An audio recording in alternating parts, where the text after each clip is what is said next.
नमस्कार, मैं doctor Anjali Dubey medium history channel में आपका स्वागत करती हूँ। इस चैनल का निर्माण इस उद्देश्य से किया गया है ताकि विद्यालय, महाविद्यालय और विश्वविद्यालय के विद्यार्थी तथा प्रतियोगी परीक्षाओं के परीक्षार्थी एवं आम नागरिक भी इतिहास से परिचित हो सके एवं इतिहास का क्रमबद्ध रूप से अध्ययन कर सके। मैं उन विद्यार्थियों के प्रति अपना आभार व्यक्त करती हूँ जिन्होंने मेरे द्वारा अब तक बनाए गए वीडियोस को पसंद किया है। मैं आशा करती हूँ कि इस वीडियो से भी विद्यार्थी अवश्य ही लाभान्वित होंगे। आज के वीडियो का टॉपिक है रूस में सन 1905 की क्रांति। तो आज हम 1905 की रूसी क्रांति पर चर्चा करेंगे। रूस में अलेक्जेंडर तृतीय की मृत्यु के बाद उसका पुत्र निकोलस द्वितीय सन 1894 से 1970 तक रूस का सम्राट बना। उसने अपने पिता की ही दमन, अत्याचार और प्रतिक्रियावादी जो नीति थी उसको जारी रखा था। उसकी इच्छा की कानून थी। उस पर उसकी पत्नी महारानी अलेक्जेंड्रा का भी काफी प्रभाव था।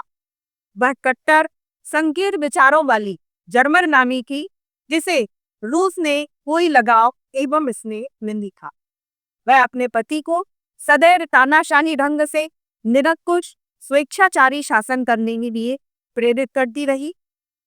जार निकोलस की दमन और प्रतिक्रियावादी नीति उसकी पत्नी और रास्पुटिन नामक पाखंडी ईसाई साधु द्वारा प्रभावित और प्रेरित हुई थी।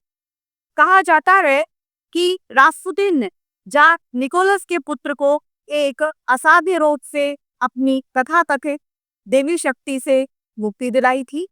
इससे जार निकोलस और उसकी पत्नी अनुग्रही होकर रास्पुटिन के दूषित कुप्रभाव में आ गए थे और दार अधिकारी, अनुदार, अत्याचारी, प्रतिक्रियावादी और निरंकुश शासक भी हो गया था। जनता की स्वतंत्रता को कुचल दिया गया था। समाचार पत्रों और शिक्षण संस्थाओं पर उदार क्रांतिकारी विचारों को रोकने के लिए प्रतिबंध लगा दिए गए थे। किसी भी व्यक्ति को बंदी बनाया जा सकता था और केवल बंदी ही नहीं, उसे देश से निष्कासित भी किया जा सकता था। जनता पर नए नए कर लगाए गए जिनका बोझ विशेष रूप से गरीबों, कृषकों और श्रमिकों पर भी पड़ा था। फिनलैंड में संवैधानिक शासन का अंत कर जार निकोलस ने वहां अपना निरंकुश शासन स्थापित किया। इससे फिनलैंड वासियों में तीव्र असंतोष बढ़ा, विद्रोह हुआ जिसे कुचल दिया गया। जार निकोलस से शासनकाल की महत्वपूर्ण घटना रूस जापान युद्ध 1904-5 था जिसमें रूस की पराजय थी। इससे पोर्ट आर्थर नामक बंदरगाह रूस के हाथ से निकल गया और रूस की प्रतिष्ठा को भी गहरा आघात पहुंचा था। जार निकोलस से शासन के विरुद्ध जनता में असंतोष बढ़ा और 1905 में रूस में क्रांति हो गई। 1905 की जो रूसी क्रांति है उसके कुछ कारण सामने आते हैं जिन पर हम चर्चा करेंगे। तो हम बात करना है रूसी क्रांति के कारणों पर। पहला जो प्रमुख कारण है वह है जार निकोलस द्वितीय का निरंकुश शासन और उसकी प्रतिक्रियावादी नीति। रूस का तत्कालीन शासक निकोलस द्वितीय निरंकुश और स्वेच्छाचारी था। उसने घोषणा की थी कि मैं एक तंत्र स्वेच्छाचारी शासन के सिद्धांतों का उसी दृढ़ता के साथ अनुसरण करूंगा जैसा कि मेरे पूर्वज करते आए। उसे अपनी घोषणा के अनुसार ही सुधारों का विरोध किया और प्रतिक्रियावादी नीति अपनाई। उसने गुप्तचरों का जाल बिछा दिया और दमन के लिए पुलिस को भी विशेष अधिकार प्रदान कर दिए। समाचार पत्रों, भाषणों और विचारों की अभिव्यक्ति पर भी उसने प्रतिबंध लगा दिए। शिक्षण संस्थाओं, विद्यार्थियों और अध्यापकों पर भी कड़ी दृष्टि रखी जाने लगी। उदार व सुधारवादी विचारों का प्रचार करने वाली पुस्तकों को जब्त कर लिया गया। जनता की स्वतंत्रता को पूरी तरीके से कुचल दिया गया। उसकी स्वेच्छाचारी निरंकुश शासन में गिरफ्तारी, देश निष्कासन और मृत्यु दंड से कोई भी सुरक्षित नहीं था। दार निकोलस पर उसकी जर्मन नानी और उसके धार्मिक गुरु रास्पुटिन का गहरा कुप्रभाव था। रास्पुटिन चतुर पर विश्वासघाती और संकीर्ण विचारों वाला व्यक्ति था। जार निकोलस दृढ़ निश्चयी व्यक्ति नहीं था। वह महत्वपूर्ण मामलों और नीति निर्धारक के कार्यों में उसी से परामर्श करता था जो जार को प्रायः अनाचार और निरंकुशता की ओर ले जाता। निकोलस के दमन व अत्याचार के लिए रास्पुटिन जो है वह सबसे ज्यादा उत्तरदायी है। जार और रास्पुटिन के बर्बर दमन व अनाचार के विरुद्ध जनता में तीव्र असंतोष फैल गया और वे जनता जो है वह इन दोनों का अंत करना चाहती थी। इसका जो दूसरा प्रमुख कारण था वह हमारे सामने आता है दूषित और भ्रष्ट शासन। जार का शासन प्रबंध भी दूषित और भ्रष्ट था। प्रशासन संचालन के लिए विशेष अधिकार वाला वर्ग होता था। इस वर्ग के व्यक्ति अक्षम, अयोग्य, भ्रष्ट और स्वार्थी होते थे। वे जनसाधारण के कल्याण के कार्यों की तरफ बिल्कुल भी चिंता नहीं करते थे। सरकारी कर्मचारियों में नीचे के लिपिक से लेकर मंत्री तक घूसखोरी का खूब प्रचलन उस समय था। ऐसे दूषित और भ्रष्ट शासन में जनता में विरोध और विद्रोह की भावना जोड़े वह फैल गई। 1905 की रूसी क्रांति का जो तीसरा प्रमुख कारण है वह सामाजिक कारण भी है। रूस के समाज की अगर हम बात करें तो रूस के समाज में अनेक विषमताएं और असमानताएं थी। समाज में सामंतों, जमींदारों और सम्राट कुल वर्ग के व्यक्तियों को विशेष अधिकार और विशेष सुविधाएं प्रदान की गई थी। सामाजिक और राजनीतिक क्षेत्र में उनका बोलबाला का वे कृषक वर्ग का शोषण करते थे। यद्यपि रूस औद्योगिक विकसित से आधुनिक राष्ट्र बन गया था, पर उसकी राजनीतिक व्यवस्था और सामाजिक संरचना और स्वरूप मध्यकालीन ही बने गए।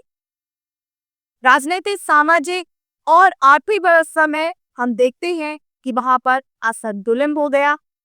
उद्योग, व्यवसायों और नगरों की वृद्धि होने से श्रमिकों की संख्या अत्यधिक बढ़ी, पर श्रमिक पर अधिकार भी नहीं था। उसकी दुर्दशा थी। इससे उसमें तीव्र असंतोष फैल गया था। इस क्रांति का जो अगला कारण था वह था चर्च निरंकुश शासन का पोषण। इस समय रूस में ईसाई चर्च और उसके अधिकारी रूढ़िवादी और निरंकुश शासन के पोषक थे। जनता के अधिकारों के विरोधी थे। अशिक्षित और अंधविश्वासी लोगों पर चर्च का कुप्रभाव रहा। इससे उदारवादी और सुधारवादी लोग चर्च के विरोधी हो गए। 1905 की रूसी क्रांति का जो अगला कारण है वह है जार की रूसीकरण की नीति। रूसी साम्राज्य ने अनेक गैर रूसी जातियां और लोग निवास करते थे, जैसे जर्मन, पोल, फिर यहूदी इत्यादि। जार ने रूसीकरण की नीति अपनाई और गैर रूसियों पर रूसी भाषा, संस्कृति और नियम बलपूर्वक लादने का प्रयास किया। उसके शासन का एक प्रमुख सिद्धांत था एक जात, एक धर्म, एक कौम। इस सिद्धांत के अंतर्गत रूसी भाषा जो है उसको राजभाषा कर दिया गया और इसका उपयोग अनिवार्य कर दिया गया। शिक्षण संस्थाओं, पुस्तकालयों व व्यापार वाणिज्य के चिन्हों में भी रूसी भाषा अनिवार्य कर दी गई। इस रूसीकरण की नीति के अंतर्गत यहूदियों पर अत्यधिक अत्याचार किए गए। इससे जब सरकार के विरुद्ध विद्रोह हुए तब असंतुष्ट यहूदियों ने विद्रोहियों और क्रांतिकारियों का साथ दिया। इस क्रांति का जो अगला कारण है वह प्रमुख कारण है राजनीतिक दल। रूस में सन 1860 के बाद के वर्षों में क्रांतिकारी संस्थाओं तथा उनके प्रचार के फलस्वरूप रूसी क्रांतिकारी आंदोलन का उदय हुआ और सन 1870 के दशक में यह आंदोलन प्रकाश में आया। सन 1876 में लैंड एट फ्रीडम नामक षड्यंत्रवादी क्रांतिकारी संस्था स्थापित की गई। इसने सरकार के विरुद्ध खुलकर आतंकवादी कार्यवाही करना प्रारंभ कर दिया। अब आतंकवाद को राजनीतिक हथियार के रूप में उपयोग किया जाने लगा। सन 1833 में लिबरेशन ऑफ लेबर श्रमिक मुक्ति के नाम से रूस के प्रथम मार्क्सवादी दल का गठन हुआ। सन 1895 ने समाजवादी ढंग से श्रमिकों की मुक्ति के लिए लीग ऑफ स्ट्रगल संघर्ष की संस्था स्थापित की गई। सन 1898 में रूसी समाजवादी जनतांत्रिक मजदूर संघ स्थापित किया गया। इसने श्रमिकों और कृषकों की मुक्ति के लिए क्रांतिकारी आंदोलनों का प्रचार किया। सन 1930 में यह दल बेलशेविक बहुमतवादी और मेलशेविक अल्पमतवादी में विभक्त हो गया। लेनिन के नेतृत्व में बोल्शेविक दल ने जारशाही के दमन के विरुद्ध कृषकों और श्रमिकों के कल्याण के लिए एक क्रांतिकारी आंदोलन चलाए। बेलशेविक दल सशस्त्र क्रांति के द्वारा मजदूरों की राजसत्ता स्थापित करने का पक्षधर था। इन विभिन्न दलों ने दलित और शोषित वर्गों में उनके अधिकारों की मांग के लिए और उनके लिए हिंसक आंदोलन करने के लिए नवीन स्फूर्ति और जागृति उत्पन्न की और यह भी इसका प्रमुख कारण बना। अगला जो सारण हमारे सामने आता है वह है रूस जापान युद्ध के दुष्परिणाम। सन 1904 में रूस जापान युद्ध में रूस की पराजय से लोगों में जारशाही के विरुद्ध व्यापक असंतोष को और भी अधिक तीव्र कर दिया। जनता ने भाषण, प्रकाशन, सार्वजनिक सभाओं और विवेक की स्वतंत्रता की मांग की। उस समय वाल प्लेवे रूस का गृह मंत्री था। उसने जनता पर बड़े अत्याचार किए और तीव्र दमन चक्र भी चलाया था। अतः जब जनता का असंतोष पराजय के कारण उग्र हो गया तो जुलाई 1904 में बम फेंककर उसकी हत्या कर दी गई। बम फेंककर अनेक सरकारी अधिकारियों की भी हत्या कर दी गई थी। मॉस्को और अन्य प्रमुख नगरों में सड़कों पर जुलूस निकाले गए और निरंकुश शासन का अंत हो इस तरह से नारे भी लगाए गए थे। सारा भू संवैधानिक शासन के लिए बेचैन हो उठा और इसकी मांग की जाने लगी, पर सरकार द्वारा संवैधानिक शासन और सुधारों की मांग को ठुकरा दिए जाने पर रूस में सन 1905 की राज्य क्रांति प्रारंभ हो गई।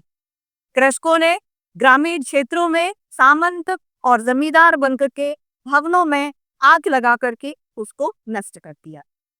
इसके बाद हम बात करेंगे 1905 की रूसी क्रांति की घटना पर। तो सबसे पहले हम चर्चा करेंगे रक्त रद्बा। रूस की तत्कालीन राजधानी सेंट पीटर्सबर्ग में रविवार 22 जनवरी 1905 को नरम दल के लोगों ने और श्रमिकों ने फादर गेतो के नेतृत्व में एक विशाल जुलूस निकाला था। यह जुलूस जार को अपने कष्ट सुनाने और अपनी मांगों को प्रस्तुत करने के लिए राजभवन की तरफ चल पड़ा। पर जो ही ये निहत्थे लोग राजभवन के समीप पहुंचे, जार के आदेश पर सैनिकों ने उन पर गोलियों की वर्षा कर उनको भून डाला। सहस्त्रों निर्दोष लोगों की हत्या कर दी गई और राजमहल के सामने लाशों का ढेर लगा दिया गया। रूस के इतिहास में यह जीत खूनी रविवार या रक्त रंजित रविवार के नाम से जाना जाता है। इस घटना से चारों तरफ हाहाकार मच गया। विद्रोह और क्रांति की जो आग थी वह और तेजी से भड़क गई और क्रांति ने इतना जोर पकड़ा कि पोलैंड, आर्मेनिया और जर्जिया का विद्रोह प्रारंभ हो गए। फिनलैंड ने अपने आप को स्वतंत्र घोषित कर दिया। लिथुआनिया ने भी ऐसा नहीं किया। रूस के भीतरी भागों और नगरों में हड़तालें हुई, पुलिस अधिकारियों और सरकारी पदाधिकारियों का वध किया जाने लगा, जमींदारों का वध किया गया, उनके भवन चला करके नष्ट कर दिए गए। रूस के प्रसिद्ध अत्याचारी और प्रतिक्रियावादी ग्रैंड ड्यूक सर्जियस की भी हत्या कर दी गई। वह रूस के तत्कालीन जार का चाचा था। वह प्रायः कहा करता था कि रूस के लोग दंडे से ही ठीक किए जा सकते हैं। समस्त देश में अशांति, अराजकता और क्रांति की लहर जो थी वह फैल गई थी। सरकार की दमन नीति इनका अंत नहीं कर सकी और क्रांतिकारियों को भयभीत भी नहीं कर सकी। इस क्रांति के अगर हम महत्व की बात करें तो सन 1905 की क्रांति का यह महत्व है कि मोटे रूप में यह एक व्यापक हिंसा सुधारवादी आंदोलन था, जिसे पहले केवल शिक्षित वर्ग ही प्रेरित कर रहे थे। पर अब 1905 में इन सुधार आंदोलन में औद्योगिक सर्वहारा वर्ग ने भी प्रवेश किया। श्रमिकों के प्रवेश से इस आंदोलन का लोकतांत्रिक आधार विस्तृत हो गया। अनेक हड़तालें और कत्ल भी हुए। हम बात करेंगे क्रांति की समाप्ति और जार निकोलस द्वितीय की घोषणा। अगस्त और अक्टूबर 1905 की क्या घोषणा थी? जब क्रांति में उत्पन्न परिस्थितियां नियंत्रण से बाहर हो गई, तब जार निकोलस द्वितीय ने अगस्त 1905 में एक घोषणा करके जनता को कुछ अधिकार दिए। वह घोषणा कुछ इस प्रकार की, उसमें कहा गया था सबसे पहले धार्मिक स्वतंत्रता की बात। तो इसमें कहा था कि सबके लिए धार्मिक स्वतंत्रता और सबके प्रति धार्मिक सहिष्णुता की नीति अपनाने का आश्वासन दिया गया। दूसरा, धर्म के नाम पर किसी भी नागरिक को उसके अधिकारों से वंचित नहीं किया जाएगा। तीसरा, दंड संबंधी प्रावधान था कि बिना अभियोग चलाए किसी को भी दंडित नहीं किया जाएगा। चौथा, संस्कृति संबंधी बात थी कि सभी जातियों और नस्ल के लोगों को उनकी संस्कृति अपनाने की स्वतंत्रता होगी। पांचवा, कृषकों से भूमि कर की शेष राशि नहीं ली जाएगी। त्रापो और पैबेडोन देश में आदि अत्याचारी अधिकारियों को उनके पदों से पृथक किया जाएगा। इसके अलावा जापान के साथ युद्ध बंद करके संधि की जाएगी। जार की घोषणा से देश में थोड़ी शांति हो गई और क्रांति की जो लहर थी वह शिथिल पड़ गई। 30 अक्टूबर 1905 की घोषणा की अगर हम बात करें तो जार में 30 अक्टूबर 1905 को एक दूसरी घोषणा भी की थी और उसमें कहा गया था कि जनता को विचारों की अभिव्यक्ति की, भाषण और संगठन करने की अनुमति हो। दूसरा, ड्यूमा अथवा राष्ट्रीय सभा संसद स्थापित की जाएगी जिसके सदस्य जनता द्वारा निर्वाचित हो। तीसरा, ड्यूमा को कानून बनाने और उनको लागू करने का अधिकार होगा। चौथा, सरकारी कर्मचारियों के कार्यों पर नियंत्रण रखने का अधिकार जनता को होगा। पांचवा, फिनलैंड की जनता को स्थानीय प्रशासन का अधिकार हो। संवैधानिक सुधारों की दिशा में जार का यह एक महत्वपूर्ण कदम था, पर उसने शीघ्र ही एक अन्य आदेश प्रसारित कर अपनी घोषणा का प्रभाव जो था उसको कम कर दिया। जार ने ड्यूमा को राज्य की संसद का निचला सदन मानकर साम्राज्य परिषद के रूप में ऊपर के एक सदन का निर्माण कर डाला। इसके सदस्य जार के द्वारा ही मनोनीत किए गए थे। साथ ही यह घोषित कर दिया कि जार की अनुमति के लिए भेजे जाने वाले कानून पर साम्राज्य परिषद की स्वीकृति होना आवश्यक। इस प्रकार ड्यूमा एकमात्र प्रतिनिधि सभा नहीं रह गई थी। इन घोषणाओं से सन 1905 की क्रांति की प्रगति जो थी वह रुक गई। जनता का असंतोष हम देखते हैं कि अल्पकाल के लिए दूर हुआ था। 3 सभाएं बनाई गई थी इस समय। प्रथम द्यूमा सन 1906। अप्रैल 1906 में प्रथम द्यूमा का निर्वाचन हुआ। 524 सदस्यों में से आधे से अधिक ऐसे सदस्य निर्वाचित हुए जो जार के निरंकुश शासन के विरोधी हैं। मई 1906 में नवनिर्वाचित ड्यूमा की प्रथम बैठक हुई। ड्यूमा ने अपने अधिवेशनों में राजनीतिक अपराधियों को मुक्त करने की मांग की, जिसे आंशिक रूप से स्वीकार कर दिया गया। इसके बाद ड्यूमा के साम्राज्य परिषद द्वितीय सदन के अधिकार कम करके जार के मंत्रियों को ड्यूमा के प्रति उत्तरदायी होने, फौजी कानून को निरस्त करने और राज्य व गिरजाघर के मठों की भूमि एक लंबे पट्टे पर कृषकों को देने की मांगे प्रस्तुत की। जार ने इन मांगों को अस्वीकृत कर दिया और जब ड्यूमा अपनी मांगों पर अड़ी रही तो जार ने 22 जुलाई 1905 को उसे भंग कर दिया। द्वितीय ड्यूमा के लिए हम बात करें तो 1907 सन 1907 के प्रारंभ में द्वितीय ड्यूमा के सदस्यों का निर्वाचन हुआ। 15 मई 1907 को इस ड्यूमा का अधिवेशन प्रारंभ हुआ। इस ड्यूमा के सदस्यों ने बड़ी आजादियों को जब्त करने, सैनिक न्यायालयों को समाप्त करने, जार के मंत्रियों को ड्यूमा के प्रति उत्तरदायी बनाने की मांगे प्रस्तुत की। जार ने इनको भी अस्वीकृत करते हुए इस ड्यूमा को भी 16 जून 1907 को भंग कर दिया और इसके साथ ही जार ने मताधिकार को अत्यंत ही सीमित कर दिया। तृतीय ड्यूमा 1907 से 1912। इसके सदस्यों का निर्वाचन अनुदान और सीमित मताधिकार से होने के कारण इसके सदस्य अधिकांश में प्रतिक्रियावादी बड़े जमींदार निर्वाचित थे। इसलिए यह ड्यूमा जार के कार्यों व नीतियों की समर्थक बन गई।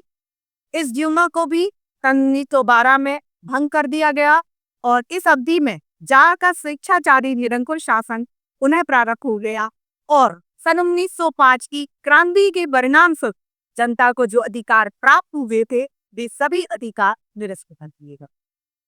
सन 1912 में चौथे ड्यूमा का निर्वाचन हुआ पर इससे जार की तानाशाही में कोई परिवर्तन नहीं आया। जार का निरंकुश स्वेच्छाचारी शासन लगातार चलता रहा और इस तरह हमने देखा कि 1905 की रूसी क्रांति विफल हुई। हम बात करेंगे 1905 की रूसी क्रांति की असफलता के कारण। पहला, एकता और संगठन का अभाव। क्रांतिकारियों में एकता और संगठन का अभाव था। रूस में विभिन्न जातियों और नस्लों के लोग निवास करते थे। उनमें राष्ट्रीयता और एकता का अभाव था। उनमें परस्पर एकजुट और संगठित होकर क्रांति को आगे उन्होंने नहीं बढ़ाया। उनके पारस्परिक मतभेद और कूट ने जार के निरंकुश शाही शासन को और ज्यादा प्रोत्साहित किया। इस क्रांति की असफलता का जो दूसरा प्रमुख कारण था वह था केंद्रीय संचालन व्यवस्था का अभाव। तीसरा जो कारण था वह था नौकरशाही और पराशाही का समर्थन। चौथा जो प्रमुख कारण था वह का क्रांति का दमन करने के लिए जार को फ्रांस से ऋण प्राप्त हो गया। जर्मनी और ऑस्ट्रिया की सहानुभूति भी जार को मिली और निरंकुश शासन इसका चलता रहा। अंत में परिणाम यह हुआ कि जार निकोलस द्वितीय ने पुनः प्रतिक्रियावादी शासन प्रारंभ कर दिया। उसकी सरकार ने क्रांतिकारियों, सुधारवादियों और विद्रोहियों का निर्दयता से दमन किया। सहस्त्रों लोगों को देश से निष्कासित कर दिया गया और सहस्त्रों को बंदी गृह में डाल दिया गया। प्रथम विश्व युद्ध के प्रारंभ होने का रूस में निर्जीव ड्यूमा के अतिरिक्त क्रांति का कोई भी चिन्ह शेष नहीं रहा। सन 1905 की क्रांति के अगर हम परिणाम की बात करें तो यद्यपि 1905 की क्रांति अपने उद्देश्यों की प्राप्ति, रूस में तानाशाही सरकार को समाप्त करने और लोकतंत्र की स्थापना करने में असफल रही, किंतु रूस के इतिहास में क्रांति का महत्व यह है कि इसके कारण ड्यूमा की स्थापना हुई। यह संवैधानिक सुधारों की दिशा में एक प्रगतिशील कदम था राजतंत्र की नैतिक शक्ति को गहरा आघात लगा। रूस में अब निरंकुश स्वेच्छाचारी शासन का अधिक समय तक जीवित रहना दुष्कर हो गया था। इस क्रांति के कारण रूस में राष्ट्रीयता, क्रांति और संवैधानिक शासन की भावना को अधिक प्रोत्साहन हुआ और इसके क्षेत्र में एक नवी प्रेरणा जो है वह प्राप्त हुई। 1905 की क्रांति श्रमिकों द्वारा संगठित किया हुआ श्रमजीवी जनता का विद्रोह था। यद्यपि यह असफल रहा, पर इस क्रांति ने श्रमजीवियों को भावी क्रांति को सफल बनाने वाला अनुभव जो है वह प्रदान किया। इस क्रांति से जनसमूह को संगठित करने का जो अनुभव बेलशिन्स्की को प्राप्त हुआ वह भविष्य की दृष्टि से महत्वपूर्ण था। जनता को अपने अधिकारों का ज्ञान प्राप्त हुआ और वह भावी संघर्ष की तैयारी में जुट गई। इसलिए कहा जाता है कि सन 1905 की क्रांति ने सन 1917 की क्रांति का मार्ग प्रशस्त किया, जिसके बारे में हम अगले वीडियो में चर्चा करेंगे। आज तो वीडियो जिन संदर्भ ग्रंथों पर आधारित है वे आपकी स्क्रीन पर है, आप उन्हें देख सकते हैं और उनका अध्ययन भी कर सकते हैं। यदि आपको यह वीडियो अच्छा लगा और भविष्य में आप भारतीय एवं विश्व इतिहास को क्रमबद्ध रूप से जानना चाहते हैं तो आप इस चैनल को लाइक करें एवं सब्सक्राइब द बटन दबाएं। आपके सुझाव सदैव आमंत्रित रहेंगे। साथियों, इस चैनल का उद्देश्य किसी भी रूप में व्यवसायिक बिल्कुल भी नहीं है। इस चैनल के द्वारा संपूर्ण इतिहास का ज्ञान पूर्णतः निःशुल्क प्रस्तुत किया जाएगा। धन्यवाद। आज का वीडियो जिन संदर्भ ग्रंथों पर आधारित है वे आपकी स्क्रीन पर हैं, आप उन्हें देख सकते हैं और इनका अध्ययन कर सकते हैं।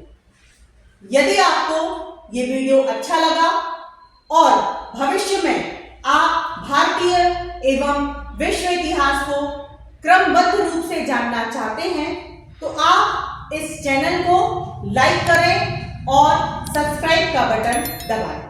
आपके सुझाव सदैव आमंत्रित रहेंगे।